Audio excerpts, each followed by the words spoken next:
the changes in Apple journalism. This is MacVoices. Today's edition of MacVoices is supported by Truebill. Get control of your subscriptions at truebill.com/MacVoices. Welcome to MacVoices. This is the talk of the Apple community, and I'm Chuck Joyner. Folks, it's Tuesday night. It is 8 p.m. Eastern, 5 p.m. Pacific. Actually, a few minutes after that, because I kept getting interrupted at the start of the show by persons that we shall not name. We are on YouTube at youtube.com/MacVoicesTV. We'd love to have you join us live in the chat room tonight.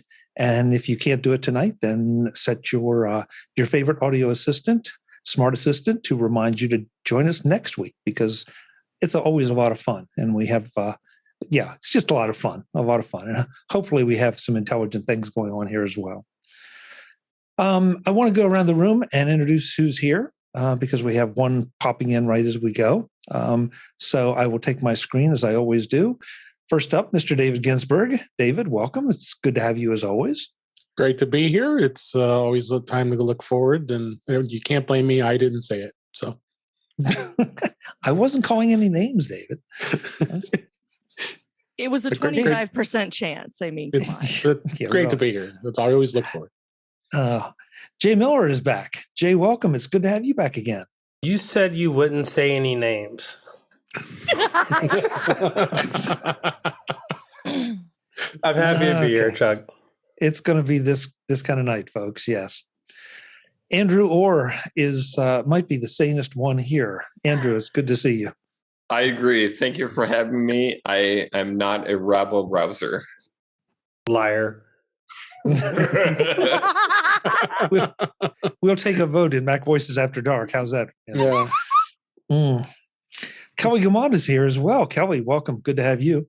I admit nothing. Hi, Chuck. Okay, good. You look less orange tonight for some reason. I don't know why. Last time, the show I just released, you seem to be awfully orange. I might have had the blinds open a little bit, and there was actual sunshine for a minute in Portland, and that might be what happened. Okay. Yeah. Well, this is my usual monitor glow that we've got happening here. Okay, good. Yeah.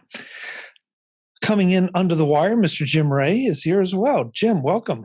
Flying the Ukrainian flag. Yep. There's been a war since we got together last. Yep. Yeah. Yep. And that's kind of where I want to start tonight. Because we usually don't do politics on this show. We're not going to do it tonight. But we do want to reach out and express our concern and worry and hope for some peace in Ukraine. I know a lot of us here have friends in various software companies that are housed or home based in Ukraine. I'm going to try to make just a quick list of some. I know I'm going to miss some folks, so I apologize.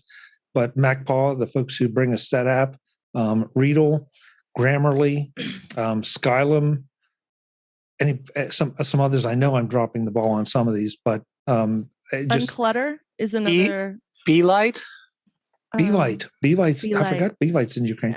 Yeah. And so folks, you've seen a lot of these people on MacVoices before. I'm hearing just unbelievable stories about people I know hiding in bomb shelters and, under the gun, literally.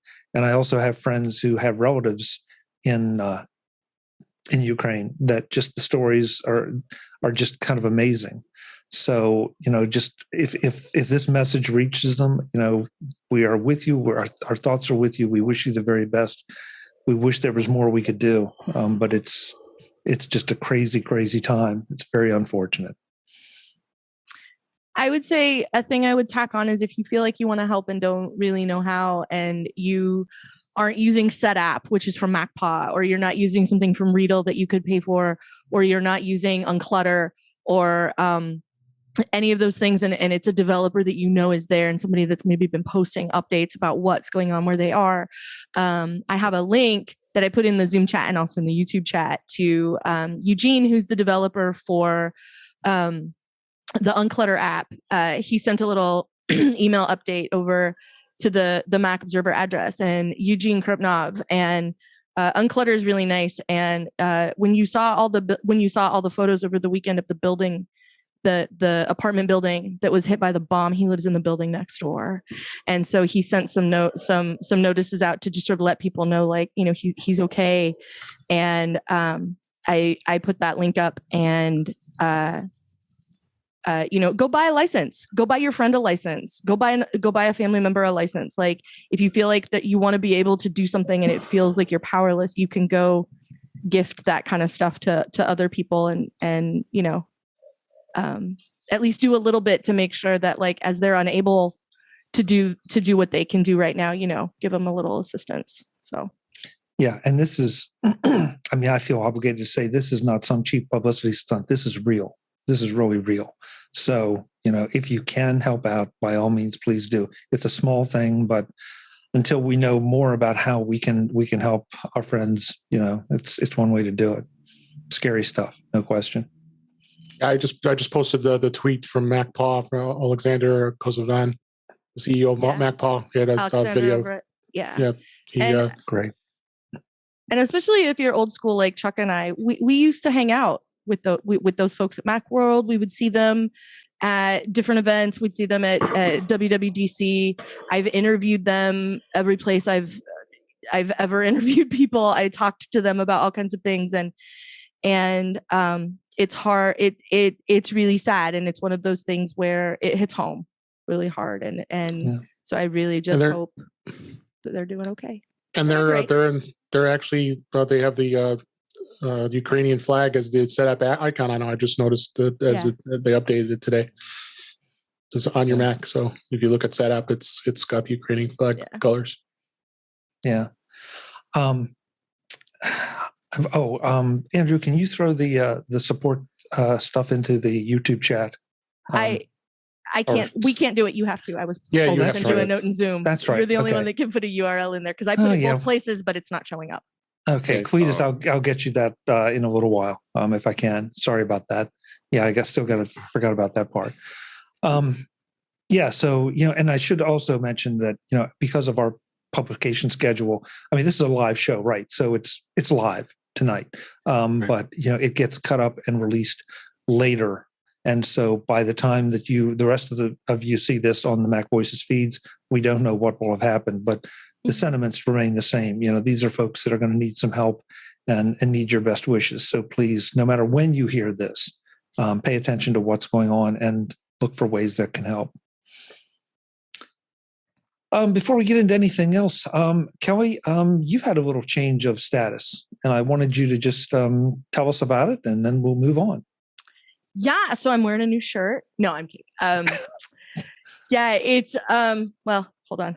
Let me have a sip first.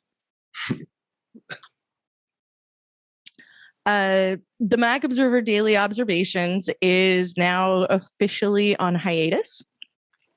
It may return, it may not. I don't know. If it does come back in some new form, I will not be the host, because I am no longer the host of the Mac Observer Daily Observations podcast. That still feels really weird to say. Okay. That's all that needs to be said. Thank you for a whole heck of a lot of great shows and a lot of interesting commentary. Yeah. And somehow, for some strange reason, I don't think that we will not hear from you again. Exactly. We've ever met. So you probably have some idea that, like, there's no way I'm going away. I mean, yes, you might be at my show a few times too. Oh yeah, I mean, y'all are gonna have a hard time getting rid of me, because I'm really not gonna go anywhere. I did get a message from a friend of this show, who said, "Well, like, what are you doing? What's happening? Like, where are you going?" I'm like, "I'm not going anywhere. I'm just not gonna be the host of TDO anymore." And the reply was, "Oh, thank God. We still haven't seen the episode where we get to see into your media closet." So I just want to let people know that's still on the horizon. I'm not going anywhere. I'm still going to be here to help Chuck. I'm still going to be here doing my best to derail MacVoices Live at every available opportunity. And, you know, if there are gift guides this year, you know, I'll show up for that and be making ridiculous recommendations as per tradition and all of that stuff. Like, most other stuff isn't going to change. And, you know, if the right situation were to come along that I could bring back something like that, then I would like that. But if you were a listener of TDO and you will miss it. Or if you want to make sure that you know what I'm up to next, then reach out on Twitter. I tell you guys every week where you can find me. I'm really not hard to find. And I would really like to, like, if there's an audience out there, maybe I'll spin up something of my own. Maybe I'll go team up with somebody and, you know, maybe it'll just be a new voice on the MacVoices network who can say, you know, well, Chuck can say, and Chuck's going to go, that's why I drink. Kelly is just going to make sure that doesn't happen. Yeah. So, It's like, wow, this is news to me. Okay. well, I mean, like in this moment, all things are possible. It's just really weird. Like I tried saying it out loud a few times before it actually happened, and it was still very weird. And it's still really weird to talk about, you know, my show, you know, Daily at TDO, talk about it in past tense. At least for me as the host. And because it's the first time since 2008 that I haven't had an Apple podcast on my horizon in some form or another. Because at 2A, we did it once a week. And then I used to do occasionally at TMO. And then I did every Wednesday on TMO with my dear friend, John Martellero. And, you know, Jeff would like introduce us and like go make breakfast as John and I talked up a storm. And then he'd just come back and be like, that's it. Bye, everybody. And so like I always had one that I was about to be on, you know, like it'll be Sunday or it'll be tomorrow, you know, or I'm hosting it tomorrow, whatever. And this is the first time that hasn't been the case. And it just feels weird. Like all the muscle memory is bizarre. So, I mean, feel bad for Andrew, who doesn't get to be dragged on the podcast every week for bonus episodes here and there. You know, and Security Friday, where we had finally hit on what I feel like was the most legitimate rating system for the stories we were using, and that was the alcohol pairing for each item that we were bringing to you. So, I think, you know, one of the stories we reported on last week was an Everclear rating. It was moonshine. It was illegal moonshine. You cannot buy this through legitimate sources. Much like Chuck's drinking now. Straight moonshine. And so you know, sometimes we would report on like a white wine story, maybe a red wine story, and you know, every once in a while something was maybe a couple fingers of makers, and then you know. This week it's just moonshine. Here you go. So, yeah, I'm not going away. And if anybody, like, this is a little bit of fishing for compliments, but if anybody misses it and would really like to hear me come back and continue to talk about Apple in some fashion, please let me know, because I'm not hard to find, and it would make it worth, you know, considering. So. I would. I don't know. Is there a petition? Do I go to a website? Yeah, Andrew has it, which is I will not be on Kelly's podcast.com. I think. But if you want to, by all means, sign below, I think is the rest of the. I think that's what the webpage says. I don't remember. But well, one way or another, I know you'll be showing up here Tuesday nights for most of the time to share your commentary here. So yes, if nowhere else, you'll get Kelly here. Well, and I'm sure David's going to have me on because Warren's not going to be able to make it to In Touch with iOS at some point, and he'll need somebody else to talk to. And so Seems like every time you come on, he goes on. I think I've been on a bunch of times, and I know I've been on a bunch of times, and I think I've been on with Warren like once. Yeah. I was going to say, is this a case where Batman and Bruce Wayne were never in the same place twice or together? Yes. You know, yeah, so sounds about right. Although I don't drive a Tesla, so that's how you can tell us apart. Okay. All right. Well, that's Kelly's news. We have more news though, and that is that a longstanding member of the Apple journalistic community is stepping down. Jim Dalrymple, formerly of Mac Central, currently of The Loop. Actually, he founded The Loop. Is retiring. He posted an announcement on The Loop that after almost 30 years of reporting, he's going to take a little time off and play a little more guitar and do some things. And I feel like you missed the important descriptor there, Chuck, and that is Andrew's aesthetic idol. Oh, yes, true. Because he's Yes, channeling his inner Dalrymple over there. I've known Jim as the beard for so long. It just I don't even think about it anymore. I don't know if it still does, but at one point his beard had its own Twitter account. Yeah. Yes, you're right. You're right. But yeah, Jim has been. I mean, he's been a good friend to me and a good friend to the shows that I've done. He was one of the Mac notables that started out when we were producing that show in parallel with MacVoices. And he's just always been a super classy guy, a great friend, and I wish him nothing but the best. We will miss his insight. He was kind of famous for a long time, about commenting on Apple rumors with "yep" and "nope," and that was it. And so, Jim, congratulations. You've done an amazing job. Thank you for, just like with Kelly, thank you for so much great commentary. And, I know that his podcast will continue, at least for the foreseeable future, he said. So you still will get to hear some of what he has to say and what his thoughts are. It's just that you won't see the journalistic part. So good luck, Jim. Thank you. Thank you. Good luck. Today's edition of Mac Voices is supported by Truebill. Get control of your subscriptions at truebill.com/MacVoices. Somehow, everything in our lives has turned into a subscription service. From TV channels to the gym to food delivery, these recurring monthly charges add up without you even knowing it. It's time to save with Truebill. Truebill is the new app that helps you identify and stop paying for subscriptions you don't need, want, or simply forgot about. See all your subscriptions in one place, keep the ones you want, cancel the ones you don't, right from within the app. And your Truebill concierge is there when you need them to cancel unwanted subscriptions, so you don't have to. No talking to humans, no difficult conversations. On average, people are saving thousands a year with Truebill. How is that possible? Just take a look at one or two of your subscriptions, multiply by 12, and see what they are really costing you each year. How many of those subscriptions are you really using? Start canceling your unused subscriptions at truebill.com/MacVoices. Go right now, truebill.com/MacVoices. It could save you thousands a year. truebill.com/MacVoices. Thanks to Truebill for their support of MacVoices. Kelly's worked with Jim.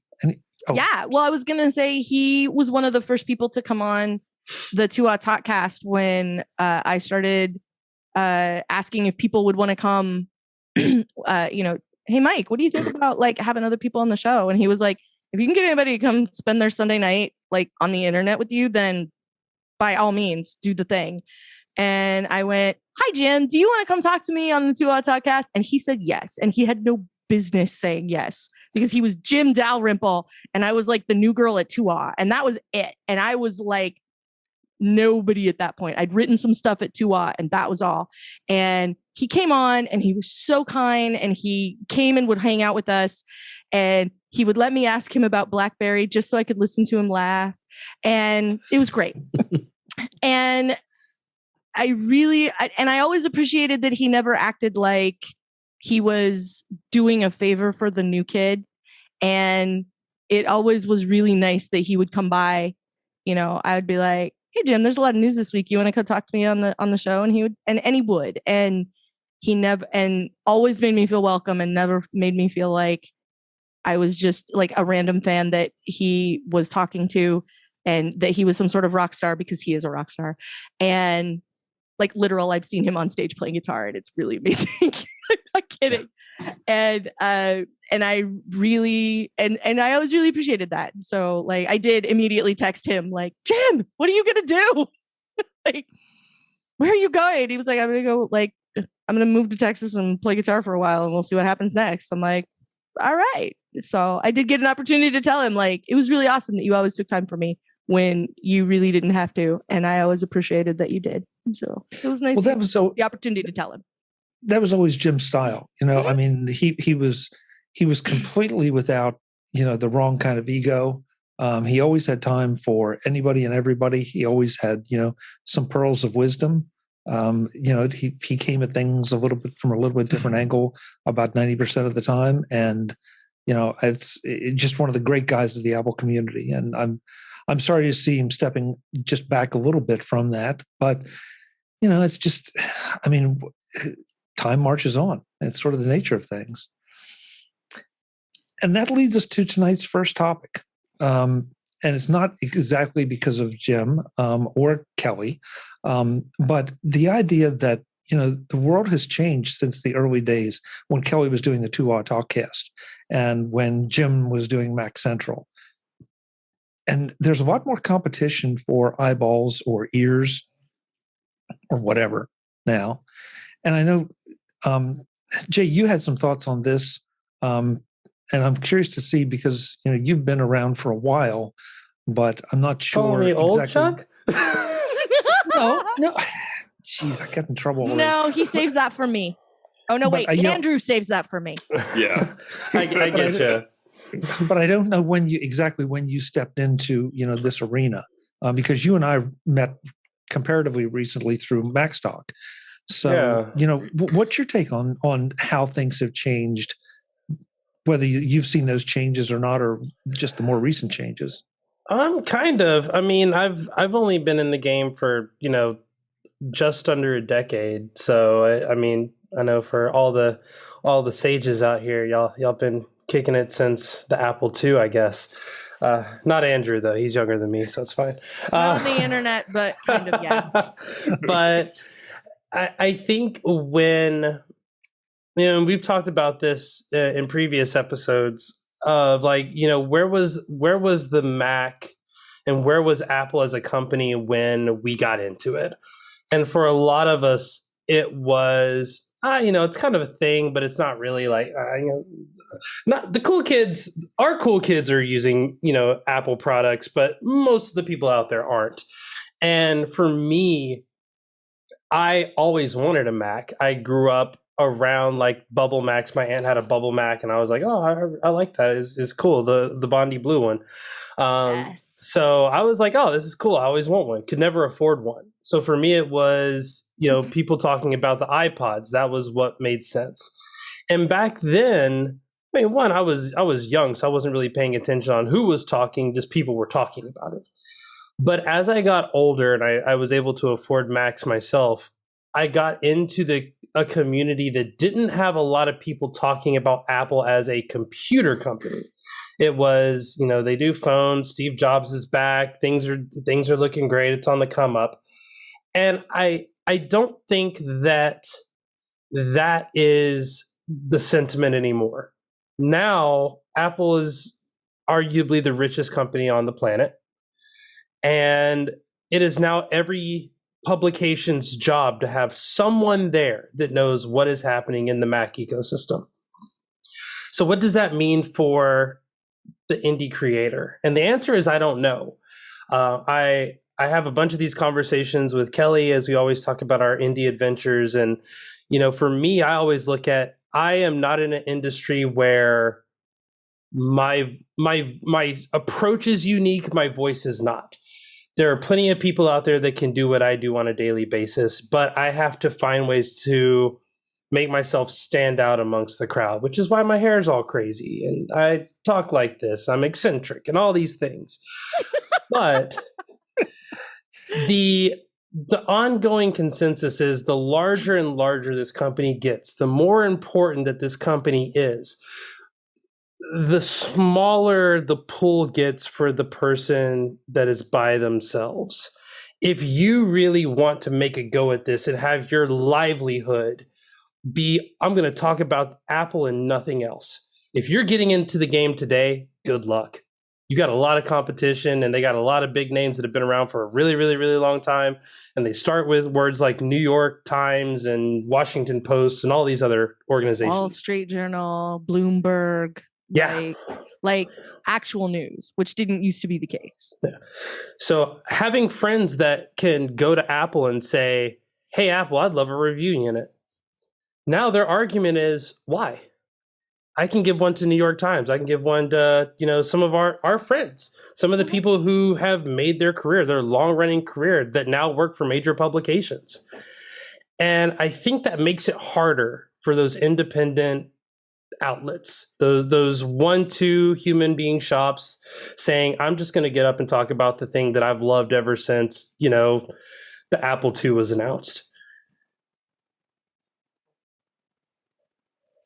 I remember, and Chuck, you probably remember as well, when the way a rumor was confirmed was you would go to, O'Grady's Power page or whatever, and you would go there and you would click on the story, and then like the link would be dead, right? And all it would be a picture of the takedown notice from Apple. And that was how we knew that rumor was legit. That used to be the only, like, before the yup and the nope from the beard, that was how we knew that somebody was onto something, was because if you got a chance to read the story, Apple sent a takedown notice, then you knew that it must be true. And that was it. So like now, we used to all be competition, like, Tua and Tidbits and Engadget and, Tua and Engadget's a different thing, but, Tua and Engadget and 9 to 5 and Cult of Mac and MacVoices. And like, if you wanted to go find somebody for commentary, like it was just us. It was like, this handful of websites, this handful of people that were doing the kind of commentary that you can now get from everybody, because Joanna Stern is crushing it over at the New York Times, and Gurman, who used to Wall Street Journal, Gurman, who used to, it's been a long day and you don't know what's in that glass. Gurman like used to be, among the hoi polloi, right? And now he's at Bloomberg, and all of the, like the evolution of all of it is honestly part of why I have wondered if I should go start a new thing and continue to shoot my mouth off on the internet, because like, who wants to listen to my perspective, like when there are so many other avenues where you can go get Apple news and information and find out what you need to know. And so that's part of what, like, I'm not saying I'm not going to as a result of that, because I can't not talk. And that's not to say, but that's one of the considerations in doing this, is like, I'm not, I'm not at the Wall Street Journal. So. And that's not to say that they're coming for any of us sitting here doing MacVoices. I think the indicator here is all of us here get off of this and then go do a show, or we go back to our jobs in the morning. We're MacVoices tonight. Tomorrow, I'm Jay Miller, developer advocate for Company X, and all of this stuff. I mean, it's easy to find me. Just Google. But like, it's easy for us to do what we do and enjoy what we're doing because our livelihood does not depend on how well this conversation goes. We can sit there and argue until the cows come home. In fact, we normally do. And at that then the point, cows come home and we go, "Hi, cows, how's it?" Yeah. And then we go right back to continuing to argue. Yes. Yeah. But for those folks that have said, I want my lifeblood to be talking about the Mac, it is so hard to do these days and do it independently. There's what? I can name one person that their entire job is talking about the Mac, and they do it 2 different ways, and that's Gruber. Like Jason Snell, Jason and Dan Morin are the only two, the only other two I can think of off the top of my head. They do other shows and other things. I mean, Adam Angst, and even Gruber. I mean, he talks about baseball. I give you Adam Angst, because there's no one that is creating content that says 100% Apple content 100% of the time. True. Unless they work for a major publication in which it's their job to do that. But isn't some of this just a natural evolution? I mean, Jim, I want you in here because you've got a long perspective as a developer in the Apple community. And isn't this just a natural outgrowth of Apple's success? The same way I think the flip side that is not being mentioned is it was never easy, and none of these people, I don't think, started this with an idea that this is going to be my career and I'm going to make a big living off of this. It all started as side gigs, and this would be fun, and it turned out, and when it was early, there wasn't that much money in it. Jim Dalrymple was on. I haven't really personally had much to do with him. Never really had a conversation with him, but I used to, just love Mac Central, and I was pretty shocked. He was on the talk show recently, and he was talking about the history of Mac Central, and I was like, "You're kidding? That was two guys in their house?" I had no idea back at that time that was two guys in their house. I thought it was something much bigger than that. I would like to point out that Jim and I know each other because I walked up to him at the MacTech conference in LA many years ago and went, "Hi, would you like to come talk to me? I'm with the unofficial Apple weblog." And we sat down and had a lovely chat. And then it turned into, I think Jim confessed that he's a Lakers fan, and that's why we will never be as dear of friends as we should be. It's because I'm not he's really a Lakers fan anymore. Okay. Well, at the In fact, time you were. I'm not really a basketball fan anymore. I'm kind of mad at my team right now, which is a separate conversation. But Okay. but like Jim and I know each other because I walked up to him somewhere. I walked up to him at a hotel in Burbank and went, "Hi, I'm with the unofficial Apple weblog. Would you talk to me about the software that you write?" And he said he would. And I wonder if that was the first I've heard of. But everybody at 2OW I loved everybody at 2OW.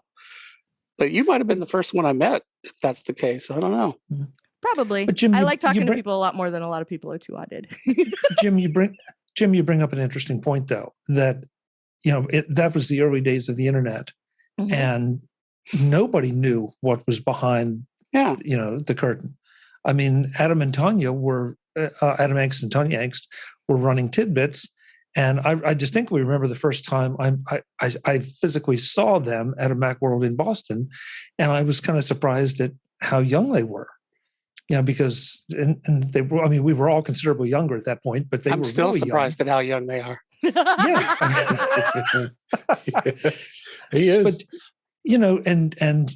I mean, everybody in the whole industry. If you went to Macworld back in those days, it was a very young industry, and it grew. And of course, Adam, really did not, make his living off of Tidbits. He made it off of that internet book. Yep. He could The Internet Starter Kit. The Internet Starter Kit book. Yeah, that's Whoa, Tidbits that's has sort of always flashback. been kind of a side, Yeah. Yeah. So, I mean, I hear what you're saying, Jay. I'm not sure that maybe we haven't all, look back a little bit and think, well, those were the good old days when you could do just that. I mean, Andy Anako, Bob Levitas, were tech columnists for major newspapers. Right. There were other folks out there that were tech columnists for major newspapers, and some of those had an Apple bent as well. But, that wasn't necessarily their only gig. It was just that that's the way we knew them. And, they had side jobs or other jobs or whatever. And, eventually the ones that stuck with it, like anything else, they rose to the top, and the others fell away.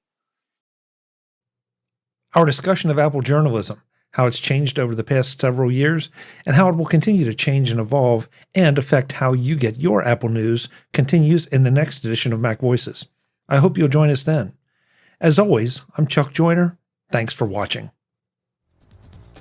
Visit MacVoices.com for show notes and to connect with Chuck on social media. Get involved in our Facebook group or like our Facebook page, and get more out of your Apple tech with MacVoices magazine, free on Flipboard and on the web.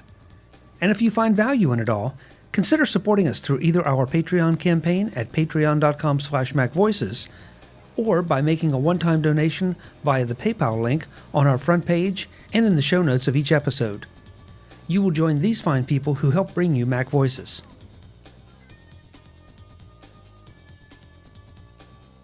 Advertising handled by Backbeat Media at backbeatmedia.com. Bandwidth provided by CacheFly at cachefly.com.